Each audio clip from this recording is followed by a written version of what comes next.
नमस्कार दोस्तों, study with Dev channel में आपका स्वागत है। दोस्तों, उत्तर प्रदेश जो अधीनस्थ सेवा लोक सेवा आयोग है, यूपी ट्रिपल एससी, जो पिट का एग्जाम होने वाला है, उसके रिगार्डिंग जो ग्राफ चल रहा है उसकी अगली क्लास है। तो इससे पहले 4 क्लास हो गई है। यदि आप नहीं देखें तो पहले आप उसको देख लीजिए, ठीक है। तो चलिए शुरू करते हैं। प्रश्न कह रहा है कि दंड आरेख का अध्ययन कीजिए और नीचे दिए गए प्रश्नों के उत्तर दीजिए।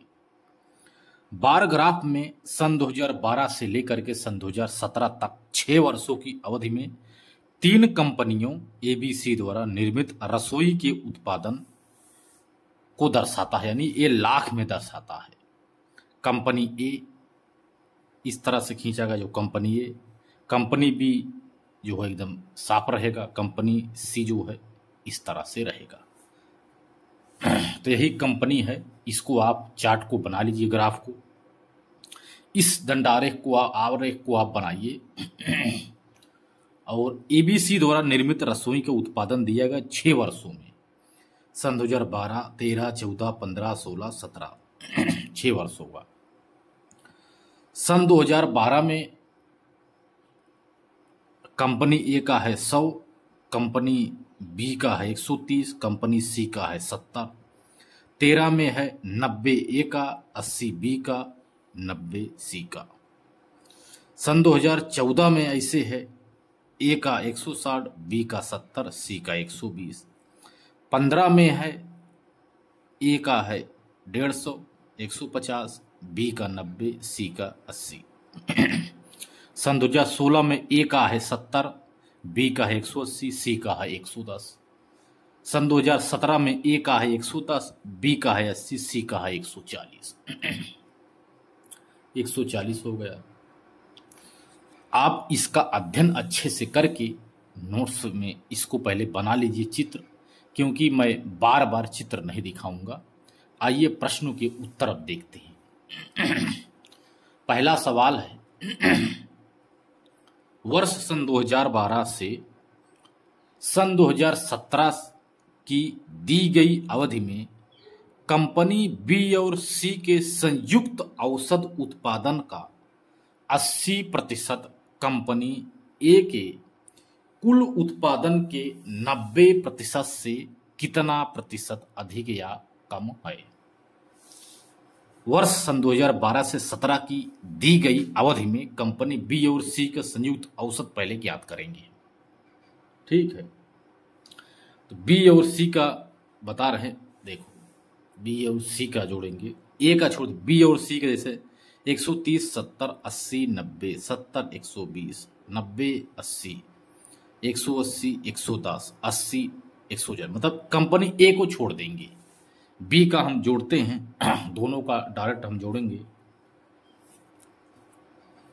औसत पहले ज्ञात करते हैं बी और सी का, तो 200 सन 2012 में 200, सन 2013 में है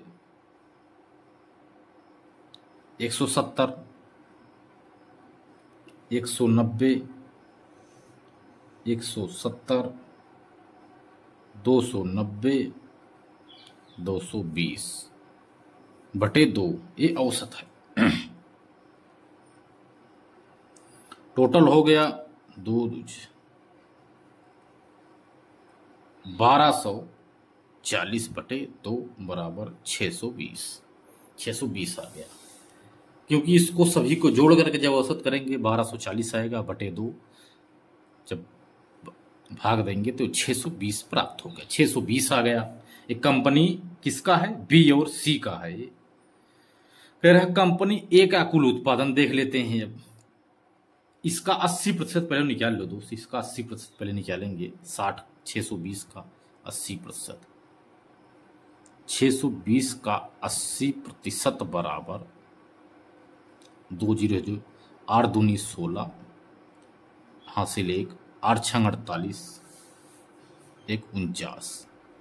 इसका 80% 496 प्राप्त हो गया। 496। इसके बाद ए का देख लेते हैं। कंपनी ए के कुल उत्पादन के 90% से, कंपनी ए का कुल उत्पादन कितना रहेगा? ये 100, 130, 170 है। 100, 130 कंपनी ए का कुल उत्पादन देख लेते हैं। कंपनी ए का 100, 90, 160, 150, 70 और 110। ठीक है, इसको पूरा जब जोड़ेंगे, बी प्लस सी का है, ए का देख लेते हैं कुल उत्पादन में। ए का 100, 90, 160, 150, 70, 110 बटे 1 बराबर 680। 680 हुआ, पूरा जब जोड़ेंगे 680 आ जाएगा। अब 680 का कह रहा है 90%। 680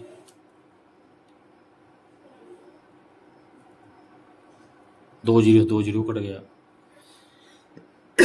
9 72 की 2 हासिल 7, 6 9 54, 55 56 57 58 60 61 आ गया, यानी 612। कंपनी बीसी का औसत उत्पादन निकालने के बाद 80% निकालेंगी तो आएगा 496। टोटल कंपनी ए का कुल उत्पादन जब निकालेंगे 680 आएगा, उसका 90% करेंगे आ जाएगा 612।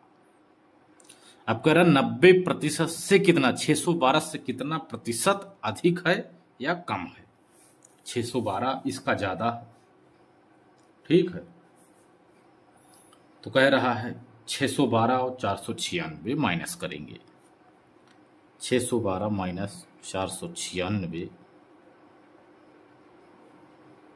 बटे 612 गुणे 100 बराबर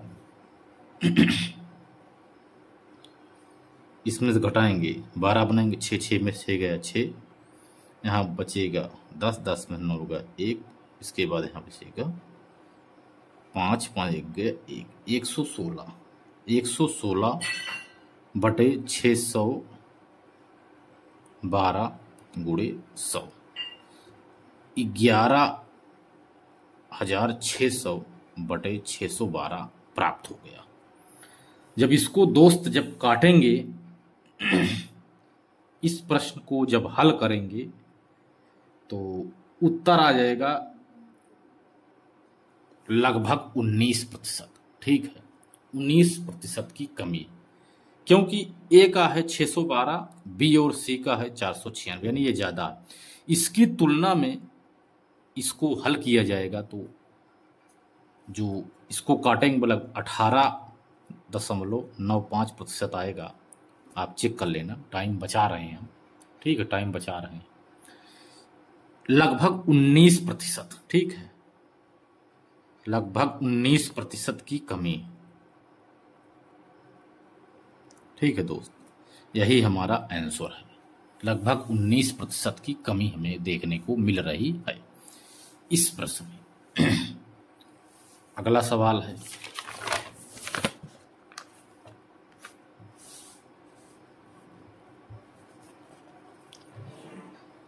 अगला सवाल कह रहा है वर्ष सन 2012 से 17 की अवधि के दौरान कंपनी बी के औसत उत्पादन और क्रमशः संयुक्त रूप से वर्ष सन 2012, 14, 15 के दौरान कंपनी ए के औसत उत्पादन एवं सन 2014, 16, 17 के दौरान कंपनी सी के औसत उत्पादन के बीच का अंतर ज्ञात करना है। प्रश्न आप इसको लिख लीजिए, इसके बाद समझिए। वर्ष सन 2012 से 17 की अवधि के दौरान कंपनी बी के औसत उत्पादन, पहले लिख लेते हैं। ठीक है, सन 2012 से 17 के दौरान, ठीक है, कंपनी बी का औसत पहले ज्ञात करेंगे। कंपनी बी का औसत 130 plus 80 plus 70 plus 90 plus 180 plus 80 बटे 6 बराबर 630 बटे 6। 6 दहम 60 30 3 6 पंचे 30 105 आ गया। 105 प्राप्त हुआ। किसका? कंपनी बी का है। 12 और 17 के अनुसार यही है जो 12 और 17 का कंपनी बी का है। सिर्फ 130 80 जो हमने जोड़ दिया है यही। ग्राफ में देख लेना आप। ग्राफ में जब ग्राफ सामने रहेगा तो समझ में आएगा सवाल। ठीक है। अब क्या कह रहा है? और क्रमशः संयुक्त रूप से वर्ष सन 2012 14 15 के दौरान संयुक्त रूप से कह रहा है 12 कंपनी ए के उत्पादन में, ठीक है, उस कंपनी ए का उत्पादन 12 14 15 का निकालो। ए का उत्पादन 12 14 15 का पहले ले लो, ठीक है, 12 14 15 का, ठीक है। ए बराबर 12 14 15 लेते हैं तो आएगा 100 प्लस 160 प्लस 150 प्लस अब सी का संयुक्त रूप से 3 साल का 14 16 और 17 का 14 16 और 17 का तो 120 प्लस 110 प्लस 140 बटे 3 3 6 आ गया। टोटल जोड़ेंगे तो आ गया 780 बटे 6 बराबर 130। 6 के 6 छतरी 18 130 आ गया। अब कह रहा है दौरान औसत उत्पादन के बीच अंतर कितना है, तो अंतर बराबर 130 माइनस 105 बराबर 25 का अंतर है। तो सवाल हमने बताया कि लाख में संख्या है, उत्पादन जो है ये लाखों में है, तो 25 लाख, ठीक है, यही हमारा आंसर है। ठीक है दोस्त, 25 यही हमारा आंसर। अगला सवाल क्या कह रहा है? तीसरा सवाल कह रहा है 6 वर्ष की अवधि में कंपनी बी का औसत वार्षिक उत्पादन क्या है? 6 वर्ष की अवधि में कंपनी बी का निकालना है, कंपनी बी का। तो औसत वार्षिक उत्पादन बराबर 6 वर्ष का 130 बी का प्लस 80 प्लस 70 प्लस 90, ठीक है, प्लस 180 प्लस 80 बटे 6 आ गया बराबर 630 बटे 6 बराबर 105। यही आंसर है दोस्त, ठीक है, यही आंसर है। आंसर प्राप्त हो गया। अगला सवाल, वर्ष सन 2012 में कंपनी एबीसी के औसत वार्षिक उत्पादन से कितने वर्षों में कंपनी ए का उत्पादन अधिक था? कंपनी ए का उत्पादन अधिक था।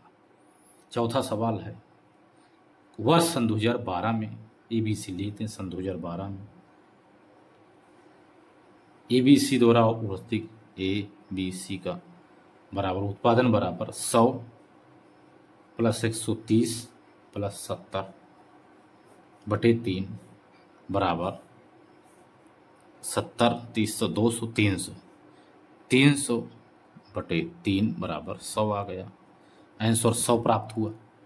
कह रहा है कि एबीसी के औसत वार्षिक उत्पादन से कितने वर्षों में कंपनी ए का उत्पादन अधिक था? कंपनी ए का उत्पादन अधिक था 100 से। कंपनी ए हमने बताया यही है, ए वाली कंपनी 100, यानी इसमें सन 2012 में है, ठीक है, 100 तो 100 है, यानी ज्यादा की बात कर रहा है।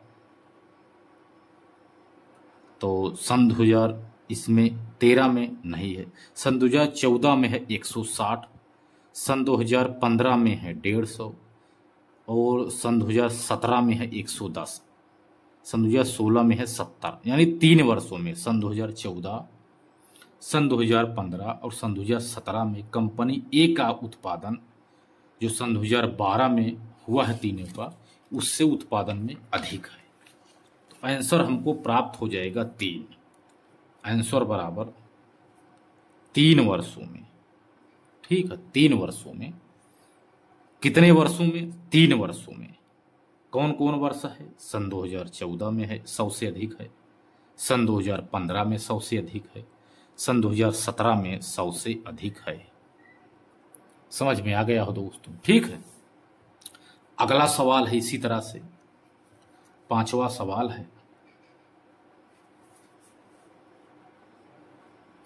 सन 2013 में 13 से सन 2017 तक कंपनी सी के उत्पादन में कितने प्रतिशत की वृद्धि हुई है? 13 से लेकर 17 तक की बात हो रहा है।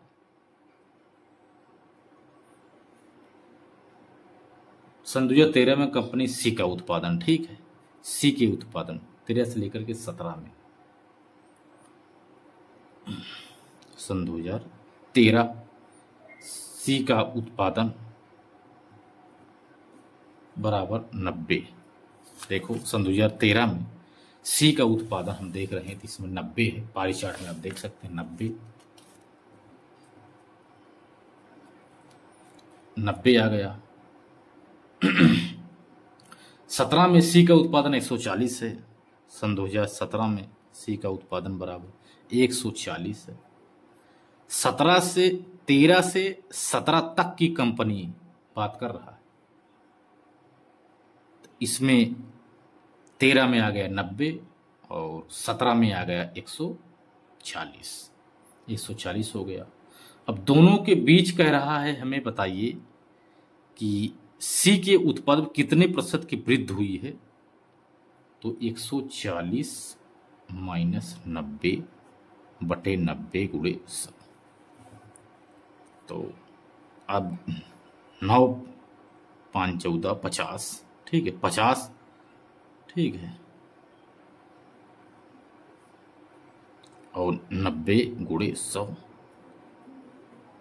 500 बटे 9, 500 बटे 9 आ गया। ठीक है दोस्त, 500 बटे 9, तो 9 पचे 45, 5 50, 9 पचे 45, 5 50, 9 पचे 45, 9 यही आएगा दोस्त, लगभग 55.55। ठीक है दोस्त, हमें यही आंसर प्राप्त हो गया। ठीक है, आशा करता हूं आपको समझ में आ रहा होगा दोस्तों। इसी तरह से अगला सवाल है, निम्नांकित तालिका एक परीक्षा में 6 अलग अलग विषयों में 7 छात्रों द्वारा प्राप्त अंकों का प्रतिशत दर्शाती है।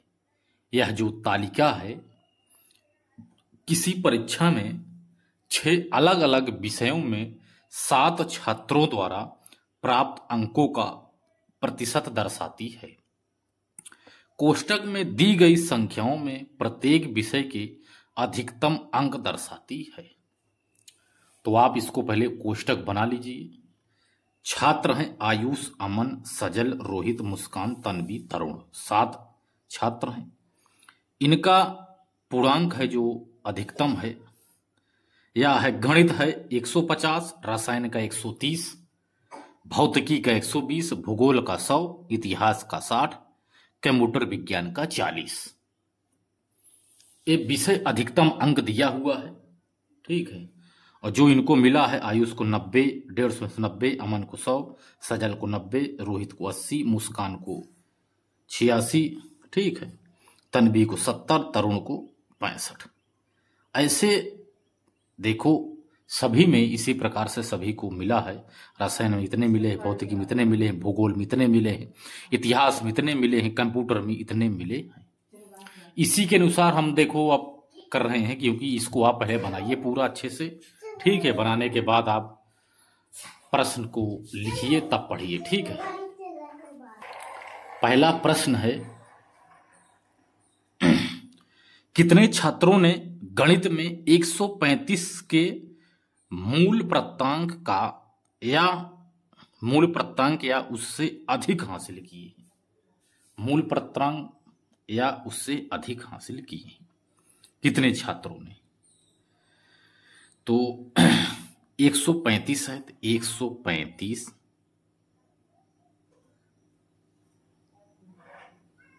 बटे 150, क्योंकि गणित का 150 है, इसमें से 150 आप लिख लीजिए, 150 गुणे 100, 5 दूनी 10, 5 तिहाई 15, 3 चौक 12, 1 13, 3 पचे 15, ये कट गया, 2 पंचे 10, 2 चौक 8, 1 9, यानी 90। मूल प्रत्यांक आ गया 90। तो कह रहा है कितने छात्रों ने गणित में 135 के मूल प्रत्यांक, कितना आ गया 90, गणित में 90 या उससे अधिक हासिल किए हैं, कितने छात्रों ने, बस यही सिंपल सा सवाल है। तो 90, आयुष 90 पाया है, अमन 90 पाया है, सजल 90 पाया है, बाकी 80, 86, 70, यानी 3 छात्रों ने, आयुष, अमन और सजल ने 135 के मूल प्रत्यांक का या उससे अधिक प्राप्त किया, लगभग 3 छात्रों ने। आंसर क्या आया? 3 छात्रों ने। वो छात्र कौन कौन से हैं? आयुष, अमन और सजल, इन तीनों ने पाया है। ठीक है, आंसर आ गया 3 छात्रों ने। ठीक है, आंसर आ गया। अगला सवाल है, इसी के अकॉर्डिंग हमने किया है भाई, इसी के अकॉर्डिंग हमने कर दिया है। ठीक है, दूसरा सवाल है, रसायन विज्ञान में 7 विद्यार्थियों द्वारा प्राप्त अंकों का मध्यिका यथा प्राप्त अपरिवर्तित माप ज्ञात कीजिए। रसायन विज्ञान में, तो रसायन विज्ञान में अगर मध्यिका की बात की जाए तो n+1/2 ब्रैकेट बंद n आ जाता है। तो मध्यिका ज्ञात करने के लिए रासायन विज्ञान में मध्यिका का प्रतिशत मूल प्रत्यांक पहले हम निकालेंगे कितना है। तो रासायन विज्ञान में दोस्त यही है 50, 80, 60, 65, 65, 75, 35। तो सीरियल क्रम में पहले लिख लेते हैं, तब औसत निकालेंगे। 35 से शुरू करेंगे, 35, उसके बाद 50, 60 ऐसे लिखा जाएगा। ठीक है दोस्त, तो हम पहले इसको निकाल लेते हैं। ठीक है, औसत मध्यिका पहले ज्ञात करते हैं। मध्यिका तो बराबर 35, 50, 60, 65, 65, 75, 80। ठीक है, डबल बार 65 है ना, 65। मध्यिका बराबर 1 2 3 4 5 6 7, 1 2 3, 1 2 3। मध्यिका आ गई 65। मध्यिका हम 65 ज्ञात कर लिए। कह रहा है अंकों का मध्यिका से यथा प्राप्त जो अंक हमें मिला है पूर्णांक से अपरिवर्तित माप ज्ञात करना है मूल प्रत्यांक का। तो कितना है दोस्त? रसायन विज्ञान का है 130 है, ध्यान दो, रसायन का है 130, गणित का 150 है, 150 तो रसायन के 130 है। 130 का 65% आप निकालेंगे। 65%, 130 का 65%, 130। ठीक है,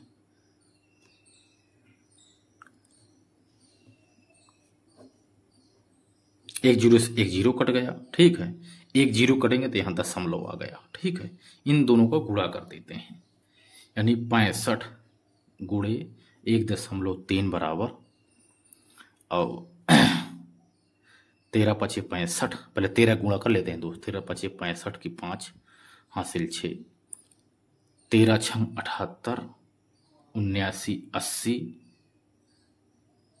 4 84। एक अंक में दशमलव, एक अंक में दशमलव लगा देंगे, 84.5। यही दोस्त हमारा आंसर है। ठीक है, यही हमारा आंसर प्राप्त हो गया।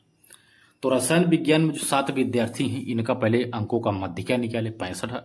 अब 65 का यथा प्राप्त जो मध्यिका प्राप्त हुई है उसका अपरिवर्तित माप ज्ञात करना है। तो कितना आ गया था 65 आया। तो कितना पूर्णांक है 130। 130 का 65% जब हमने निकाला तो आंसर में 84.5 प्राप्त हो गया। ठीक है, आंसर आ गया। अगला सवाल है तीसरा सवाल। ठीक है, रोहित को प्राप्त कुल यथा प्राप्त अपरिवर्तित अंक ज्ञात करें। रोहित को प्राप्त कुल यथा प्राप्त अपरिवर्तित अंक ज्ञात करना है। रोहित को, जो ये रोहित है दोस्त, 80, 65, 80, 80, 60, 60 जो पाया है जगह जगह, इसका प्रतिशत ज्ञात करना। 80 का 150% है रोहित। 80 का गणित में 150 से निकालना है। 65 का 130 निकालना है। ध्यान देना दोस्त, रोहित का निकाल रहे हैं रोहित। 65 का 130 निकालना है। 80 का 120, 80 का 100 भूगोल में अलग अलग सब्जेक्ट का अलग अलग पूर्णांक से हल करना है, तभी तो पूरा आएगा। टोटल बात कर रहा है दोस्त। रोहित को प्राप्त कुल यथा प्राप्त अपरिवर्तित अंक ज्ञात करना है। ठीक है, तीसरा सवाल में तो रोहित का मूल अंक बराबर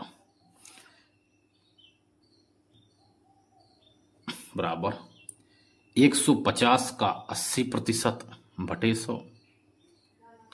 देख लो, 150 से 80%, पहले में 80 है। ठीक है, 150 को निकाल रहे हैं गणित में। प्लस 130 का 65% प्लस 120 का 80% प्लस 100 का 80%,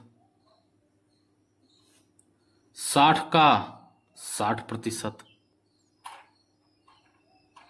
प्लस 40 का 60%। इतना हमें ज्ञात करना है। ठीक है, इतना पहले हम करते हैं, तब इसको हम जोड़ लेंगे, आंसर हमारा प्राप्त हो जाएगा। 2 जीरो 2 जीरो कट गया, 6 चौक 24 हो गया। प्लस ये 2 जीरो का 6 छंग 36 आ गया। 6 छंग 36, 2 जीरो से 2 जीरो कटा 80 हो गया। 12 अट्ठे 96 आ गया। 1 जीरो से 1 जीरो कट गया और 5 दूनी 10, 5 इक्के 5, 5 तीन 15 और 2 छंग 12, 2 पंचे 10, 13 छंग 78। ठीक है, 13 पचे 65, 96 आ गया। 96 के बाद आ जाता है 84.5 आ गया। प्लस 15 अट्ठे 120 आ गया। ठीक, जब सभी को जोड़ेंगे तो 440.5 हमें आंसर प्राप्त हो गया। ठीक है दोस्त, यही हमारा आंसर है। 440.5 उत्तर प्राप्त हो गया। सभी को काट छांट के हमने हल कर लिया। चौथा सवाल है, कितने विद्यार्थियों ने कंप्यूटर विज्ञान में कम से कम 30 का यथा प्राप्त अपरिवर्तित अंक हासिल किया है? कंप्यूटर विज्ञान में 30 का, कंप्यूटर विज्ञान में पूर्णांक कितना है? पूर्णांक 40 है। पूर्णांक 40 है, यानी 25% का 10, 20% का 20, 30% 10% का 25, 20% का 50, 30% का 75 और 40% का 100। तभी तो पूर्णांक 40 है, उसमें 40 कंप्यूटर विज्ञान में 40 यानी 100 के बराबर है। तो 30 का मतलब होता है 75, यही समझना है। तो कंप्यूटर विज्ञान में कम से कम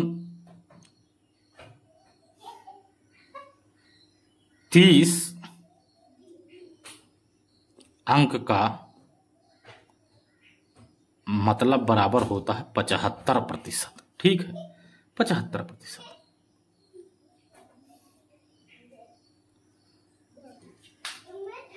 कह रहा है 30 का कितने लोग ऐसे हैं जो 75% से कम अंक प्राप्त किए हैं, यानी 30 से कम, यानी 75% से कम। देख लेते हैं इसमें कंप्यूटर विज्ञान में 75% से कम कौन कौन प्राप्त किया है, कितने लोगों ने। तो अमन ने 70, सजल ने 70, रोहित ने 60, तन्वी ने 60, यानी 1 2 3 4, 1 2 3 60 यानी 3 छात्र, कम से कम 30 अंक इन्होंने प्राप्त किया है। कह रहा 30 अंक किसने प्राप्त किया है ना, अंक हासिल किया है। तो 4 लोगों ने नहीं किया, 1 2 3 4 लोगों ने हासिल नहीं किया है। तो कितने लोगों ने हासिल किया है, तो 80% है, 80 90 और 80, 3 छात्रों ने। ठीक है, तो अपरिवर्तित अंक हासिल किया है 3 छात्रों ने। ठीक है, 75%, 3 छात्रों ने हासिल किया। 75%, 3 छात्रों ने 75% से ज्यादा अंक हासिल किया है। यही आंसर आ गया। अगला सवाल है, अमन द्वारा भूगोल और इतिहास में प्राप्त अंकों का औसत क्या है।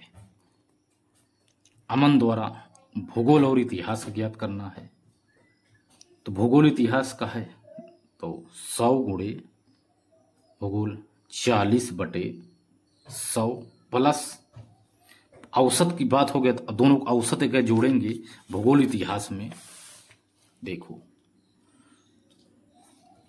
भूगोल और इतिहास 160, ठीक है, ठीक है, इसमें इतिहास 160, ठीक है, कितना आ गया 100 गुणे 40/100 प्लस 60 इतिहास में प्राप्त, भूगोल और इतिहास में प्राप्त करना है 60 गुणे 80/100, ठीक है, 2 जीरो कट गया 40 प्लस 8 छंग 48, ये आ गया /2 बराबर 8 और 4 4 8 88 आ गया /2, 2 चौका 2 चौका, यानी 44 आंसर प्राप्त हो गया दोस्त। ठीक है, 44 हमको उत्तर प्राप्त हो गया। इसी तरह से अब और आगे सवाल देखते हैं। और भी सवाल दिए हुए हैं, जैसे नीचे दिए गए दंड आरेख में 6 वर्षों के लिए 2 स्कूलों में विद्यार्थियों की संख्या को दर्शाया गया है। स्कूल ए है, ए वाला चिन्ह स्कूल ए, जो सादा है यह स्कूल बी। तो आप पहले स्कूल को बनाइए। सन 2008 में, सन 2009, 10, 11, 12, 13, 6 वर्षों के लिए 2 स्कूलों का डाटा इसमें दिया गया है। जैसे सन 2008 में है, ए में है 640, बी में है 550। 9 में बात की जाए, ए में है 800, बी में है 820। वैसे सन 2010 में है 500 है ए में, 600 है बी में। इसी तरह से क्रम से लिखा हुआ है, आप देख सकते हैं। इसको बनाइए पहले। अब देखते हैं पहला सवाल। पहला सवाल क्या कह रहा है, सभी वर्षों के दौरान स्कूल बी और स्कूल ए के कुल विद्यार्थियों का अनुपात क्या है। तो स्कूल बी में पहले देते हैं, स्कूल बी बराबर 550 plus 820 plus 600 plus 750 plus 500 plus 480 बराबर 3700 आएगा। ठीक है दोस्तों, 3700 आएगा टोटल जोड़ने पर।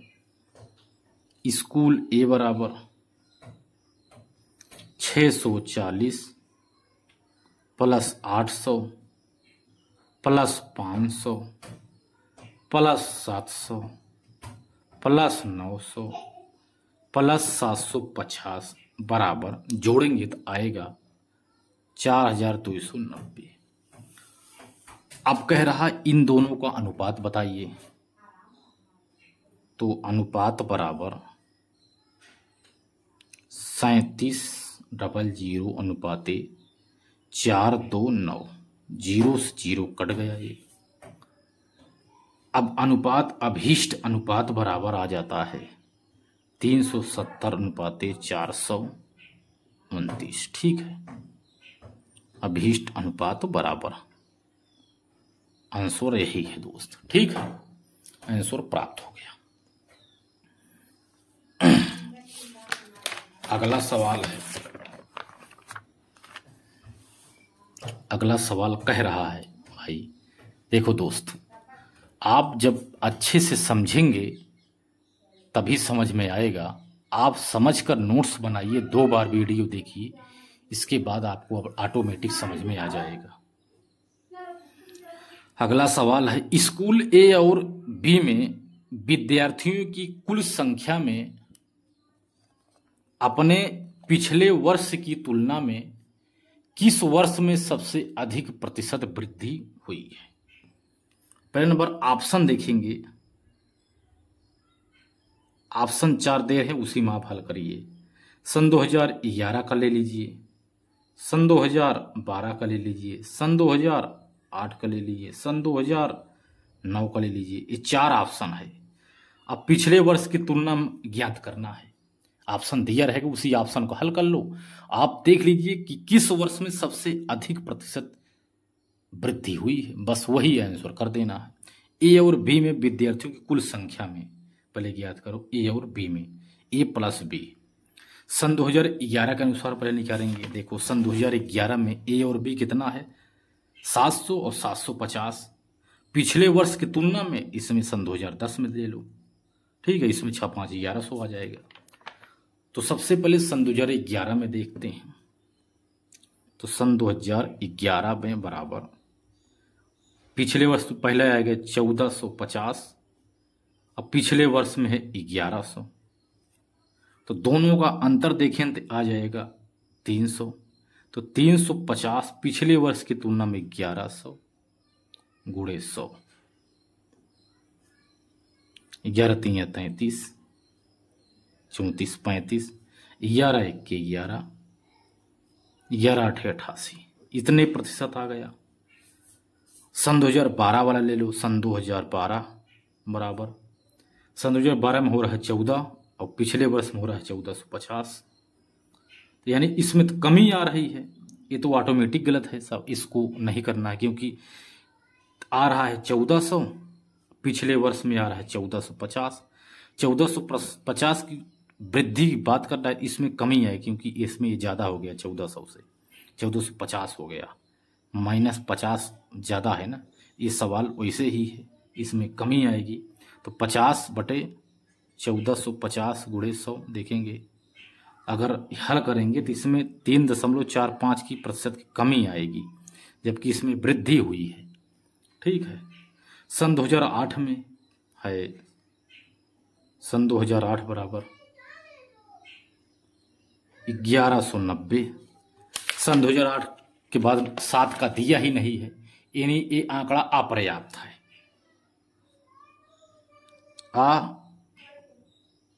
अपर्याप्त आंकड़ा ये हो गया। सन 2009 का देखते हैं, 1620 है, 8 का है 1190 बराबर 430 बटे 100 आ गया 36.13%। यही ज्यादा है 31 से, यही दोस्तों आंसर है। ठीक है, इसके बाद अगला सवाल देखते हैं। ठीक है, किस वर्ष दोनों स्कूलों में विद्यार्थियों का योग सबसे अधिक है? किस वर्ष दोनों स्कूलों में? तो इसमें भी आपको ऑप्शन दिया जा रहा है, सन 2011, सन 2012, सन 2008, सन 2009, इसमें आप बताइए कि दोनों स्कूलों में विद्यार्थियों का योग ज्ञात करना है। तो सन 2011 में है 1450, 12 में है 1400, 8 में है 1190, सन 2009 में है 1620। यानी देखा जाए तो सन 2009 में 1620 है, तो यानी सन 2009 जो है यही आंसर है दोस्त। ठीक है, सन 2009 में दोनों स्कूलों में विद्यार्थियों का योग सबसे अधिक है, यानी इन चारों ऑप्शन के अकॉर्डिंग। अगला सवाल है, चौथा सवाल है, स्कूल ए में वर्ष सन 2008, सन 2012, सन 2013 में विद्यार्थियों की कुल संख्या और बी में, स्कूल बी में वर्ष सन 2008, 12 और 13 में विद्यार्थियों की कुल संख्या का अनुपात ज्ञात करना है। स्कूल ए बराबर वर्ष सन 2008, 12 और 13 में 640 प्लस 900 प्लस 750 बराबर 2290। स्कूल ए था, ए स्कूल बी है। स्कूल बी में वर्ष सन 2008, 12 और 13 में 550 प्लस 500 प्लस 480 बराबर 1530 हुआ। अब दोनों का अनुपात ज्ञात करना है, तो एक जीरो से एक जीरो कट गया, तो 229 अनुपात 153। यही दोस्त आंसर है। ठीक है, आंसर हमको प्राप्त हो गया। अगला सवाल है, 6 वर्षों की अवधि के दौरान स्कूल ए और बी में विद्यार्थियों की कुल संख्या का औसत ज्ञात करना है। 6 वर्षों की अवधि के दौरान स्कूल ए और बी में विद्यार्थियों की स्कूल संख्या का औसत ज्ञात करना है दोस्त। ठीक है, 6 ए और बी कितने 6 वर्षों में, तब देखते हैं। स्कूल बी बराबर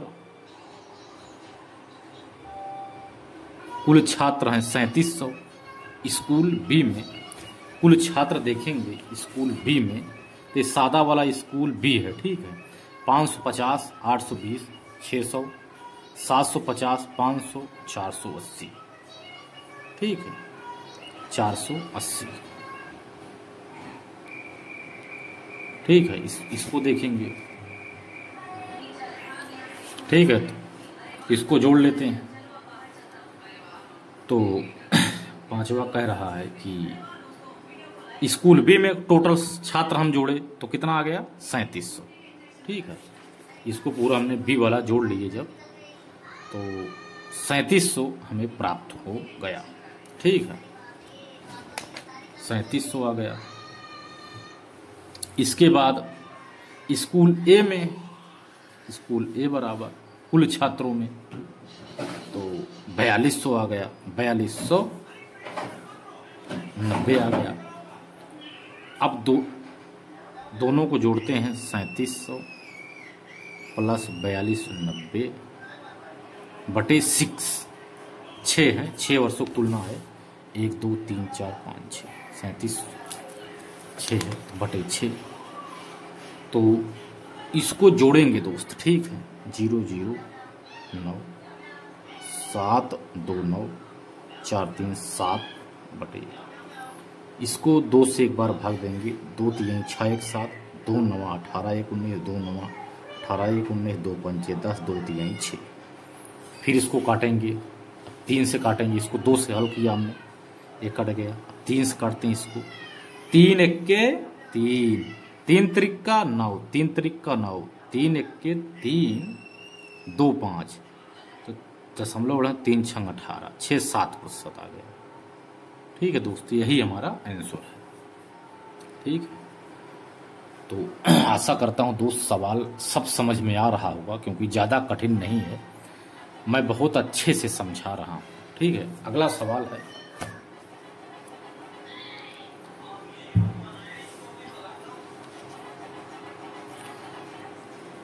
बार ग्राफ का अध्ययन करके प्रश्नों के उत्तर दीजिए। एक बार ग्राफ दिया हुआ, इसका आप अध्ययन करिए। अध्ययन करने के बाद आप इसका उत्तर दीजिए। सुपर फास्ट ट्रेन और एक्सप्रेस ट्रेनों से रेलवे की आय है और ये वाला व्यय है। दोनों का, सुपर फास्ट प्लस एक्सप्रेस दोनों ट्रेनों का ये कुल व्यय है। ठीक है, खर्च यानी खर्च है, ये आय है, इनकम। सन 2010 और 11 जो पहला वाला है एक्सप्रेस वे है, जो सादा है, जो इस तरह से लाइनिंग में किया है, ये सुपर फास्ट ट्रेनों का है आय। ठीक है, सन 2010-11 में 3690 इसका है, 7390 इसका है, 11-12 में 4160 है, 7970 है, 3990, 7980, 4660, 8000, 4720, 9190। इसी तरह से दर्शाया गया है। खर्च भी दिया गया है, कुल व्यय दोनों ट्रेनों का। 10-11 में है 9710, 11-12 में है 9860, इसमें 8960, 10600, 12500। एक कुल आय दर्शाता है ऊपर, और नीचे वाले में कुल व्यय यानी खर्च को बताया गया है। तो आप समझ लो, पहला उत्तर देखिए क्या कह रहा है। पहला प्रश्न क्या कह रहा है? पहला प्रश्न है, निम्नलिखित में से किस वर्ष में रेलवे की कुल आय में प्रतिशत वृद्धि या कमी उसके पिछले वर्ष की तुलना में अधिक है? चाहे कमी हो या वृद्धि हो, पिछले वर्ष की तुलना में सबसे अधिक हो। ठीक है, चाहे कमी हो चाहे अधिक हो। तो इसमें आपको ऑप्शन दिया जा रहा है, पिछले वर्ष तभी तुलना करेंगे। सन 2012-13 ले लो, सन 2014-15 ले लो, सन 2011-12 ले लो, सन 2013-14 ले लो। इसी तरह से ABCD में ऑप्शन रहेगा। आपको कह रहा है कि किस वर्ष में रेलवे की कुल आय में प्रतिशत वृद्धि या कमी पिछले वर्ष की तुलना में अधिकतम है। कुल आय की, आय वाले में ज्ञात करेंगे, आय वाले में लेंगे, खर्च की बात नहीं, आय वाले की बात कर रहा है, आय वाले से हल करेंगे। अब 12-13 में यदि बात की जाए तो वर्तमान आय 12-13 की अगर देखेंगे, ये 12-13 की है दोस्त, यही है 12-13 की। 3990 यानी 4000 है, ये 7000 यानी 8000 हो जाता है कुल मिला के। 12-13 की बात हो रही, 12-13 में यानी 4000,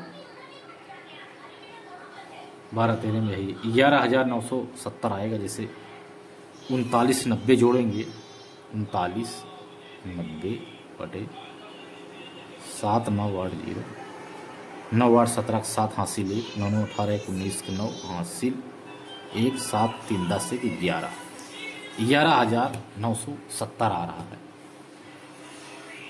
तो पिछले वर्ष की तुलना करेंगे तो 11-12 करना पड़ेगा।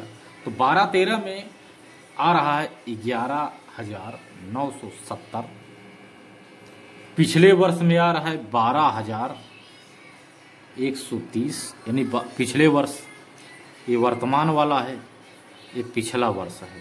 ठीक है, पिछला यानी इससे ज़्यादा, यानी कमी होगी। कितने की कमी होगी? तो यार 12,130 से 11,970 जब घटाएंगे तो आएगा बराबर 160 बटे 12,130 बटे 100, 0 0 कट गया। ठीक है, अब यदि देखेंगे तो हमें प्राप्त होगा 160 जी 1600 बटे 1213, इतना प्राप्त हो गया 1213।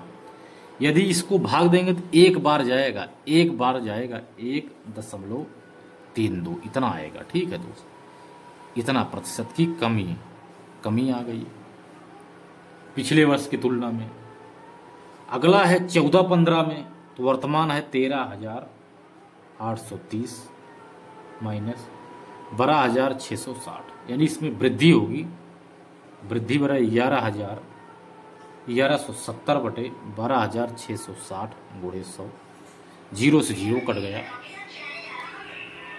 इसके बाद 2 से कटेंगे, 2 पंचे 10, 2 छंग 12, 2 तीन 6, 2 तीन 6, जीरो, 2 7 14, 2 1 के 2 1 3, 2 1 के 2, 633।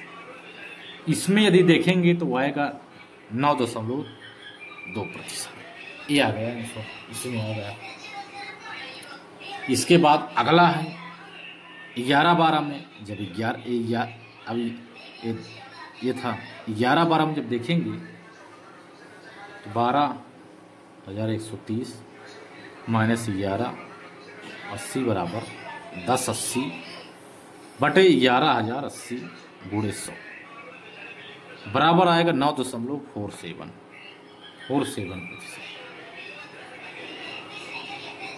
जब इससे भाग देंगे तो ठीक है दोस्त, जब इससे भाग देंगे तो 13-14 का आ गया 12,660 माइनस 11,970, 690 बटे 11,970 गुणे 100। जब इसको हल करेंगे तो आंसर आ जाएगा 5.76%।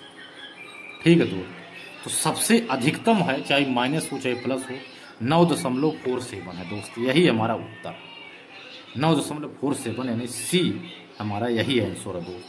सन 2011 और 12 यही हमारा आंसर है। इसके बाद और आगे देखते हैं और आगे हल करते हैं दूसरा सवाल।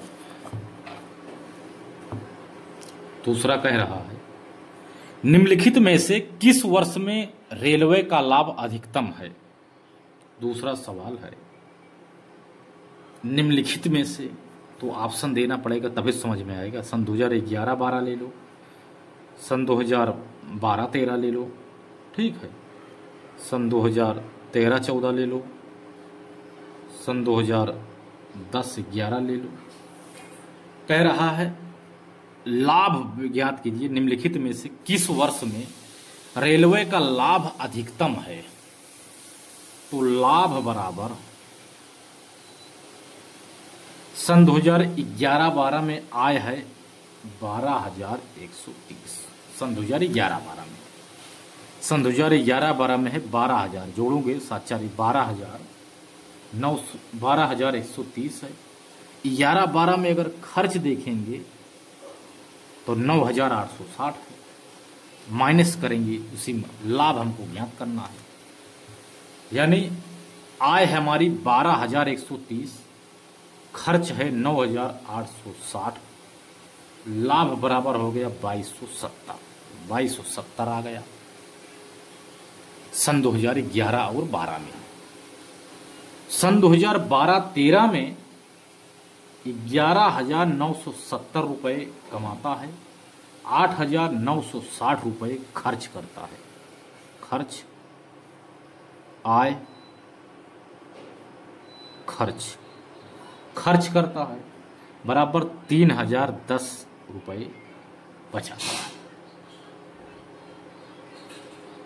सन 2013 में है तो 12,660 कमाता है, 10,600 खर्च करता है, 2,060 उसकी बचत होती है। 10-11 में 11,080 कमाता है, 9,710 खर्च करता है, 1,370 रुपये बचाता है। तो लाभ यही है दोस्त इसका। सबसे ज़्यादा है बी में दोस्त, बी में सन 2012-13 में यही आंसर है, क्योंकि 3,010 रुपये बचा रहा है। ठीक है दोस्त, इसी में हमने बताया जो 10-11 में ये आय वाला है आंकड़ा, ये खर्च वाला है, व्यय वाला है, दोनों को माइनस कर रहे हैं। तो किसमें ज़्यादा बचा रहा है, यानी बी में, इस ऑप्शन की तुलना में बी जो सन 2012-13 है, इसमें 3,010 रुपये वो बचाता है। कितने वर्षों में, अगला सवाल, कितने वर्षों में ट्रेनों से आए सभी दिए गए वर्षों में एक्सप्रेसवे ट्रेनों की औसत लाभ से औसत आय से कम है। कितने वर्षों में ट्रेनों से आय सभी दिए गए वर्षों में ट्रेनों की आय बराबर जैसे सभी ट्रेनों को पहले निकाल रहे हैं, सभी ट्रेनों का, ठीक है, 5 जो ट्रेनें हैं सभी ट्रेनों को निकालेंगे, 1 2 3 4 पांचों ट्रेनें पहले औसत निकालते हैं। कितना है दोस्त, औसत निकालना पड़ेगा, ठीक है, पांचों ट्रेनों का औसत। तो दोनों का निकाल रहे हैं, एक्सप्रेस वे, सिर्फ एक्सप्रेस वे बात हो, एक्सप्रेस ट्रेनों की औसत। एक्सप्रेस ट्रेनें हैं वही सादी वाली 3690, 4160, 3990, 4660, 4720। एक्सप्रेस वे ट्रेन का जो है औसत निकालेंगे पहले हम। 3690 प्लस 4160 प्लस 3990 प्लस 4660 प्लस 4720 बटे 5 बराबर 21220 बटे 5 बराबर आ गया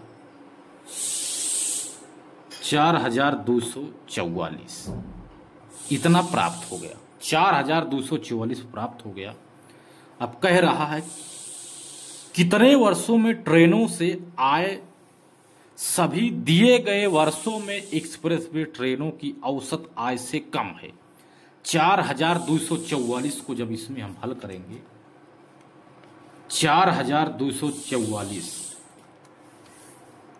तो सन 2010 और 11 में देखेंगे तो 4244 है, तो लेकिन इसमें 3690। सन 2011-12 में 4244 4160, यानी इसमें भी कम है। सन 2012-13 में देखेंगे सन तो 3390 4244 से कम है। सन 2013-14 में देखें 4600 है, 200 नहीं। इसमें 14 में 4700 है। तो यानी 3 वर्षों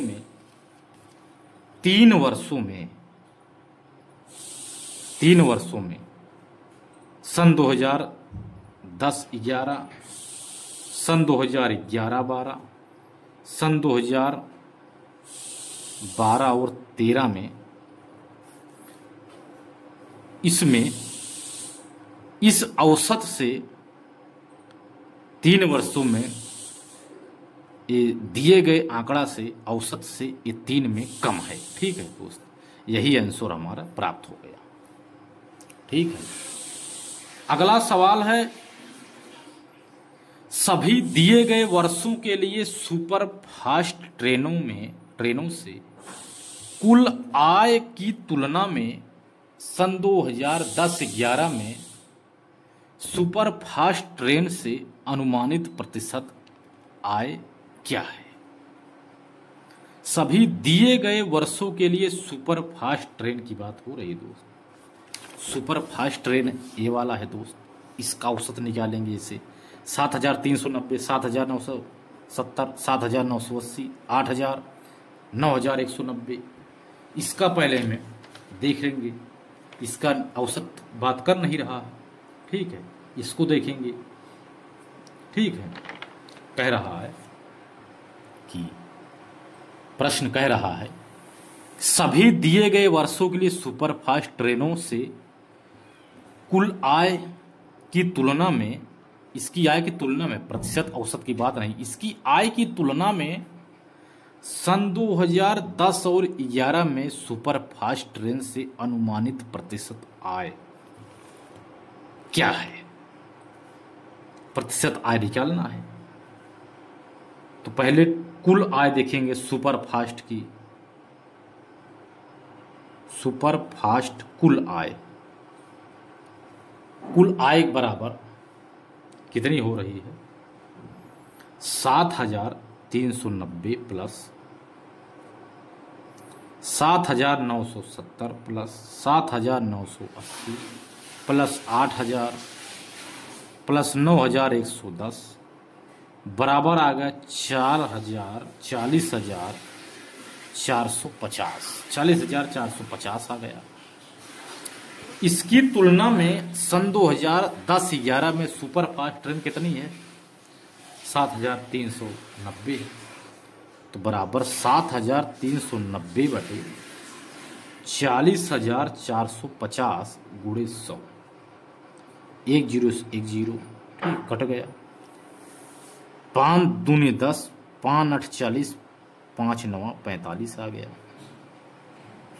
ठीक है। 0 2 9 18, 2 3 6 1 7, 2 7 14 1 15, 8 0 9। अगर इसको हम हल करेंगे दोस्त तो लगभग आ जाएगा 18 2 7, ठीक है, यानी 18%। ठीक है, यही हमारा आंसर है। ठीक है, आंसर हमारा प्राप्त हो गया। इसके बाद देखेंगे अगला, दोनों ट्रेनों पर रेलवे का कुल खर्च आय का लगभग कितना है? कुल खर्च, कुल आय का कुल खर्च पहले देखेंगे दोनों ट्रेनों का कुल खर्च पूरा देख लेंगे कितना है। इतना है, इतना है, इतना, इतना पूरा जोड़ेंगे जब ना दोस्त पूरा आ जाएगा। अब दोनों ट्रेनों का कुल आय देखेंगे पहले। ठीक है, तो पहले देखेंगे यदि एक्सप्रेस ट्रेन बराबर एक्सप्रेस ट्रेन को जब सभी को जोड़ेंगे 36 90 41 60 39 90 46 60 47 10, एक्सप्रेस का 37 90 टोटल जब जोड़ेंगे तो दोनों ट्रेनों का होता है, एक्सप्रेस का हो गया 21,220 प्लस 40,450 बराबर 61,670 आ गया टोटल। ये आय का है। अब खर्च का कुल खर्च बराबर कुल खर्च जोड़ेंगे 700, इतना 8,960 प्लस 10,600 प्लस 12,500, टोटल आएगा 51,630। 51,630 बटे 61,670 गुणे 100। जब इसको काटेंगे दोस्त तो लगभग 83% आएगा। 83%, ठीक है, 83.7% आएगा दोस्त लगभग। ठीक है, यही हमारा आंसर है। जब इसको हम काटेंगे सब जोड़ करके 83.7% हमको प्राप्त हो गया। तो यही है दोस्त, मोटी मोटा हमने आपको बताया। तो ठीक है दोस्त, तो मिलते हैं और एक बेहतरीन क्लास में बेहतरीन कंटेंट के साथ।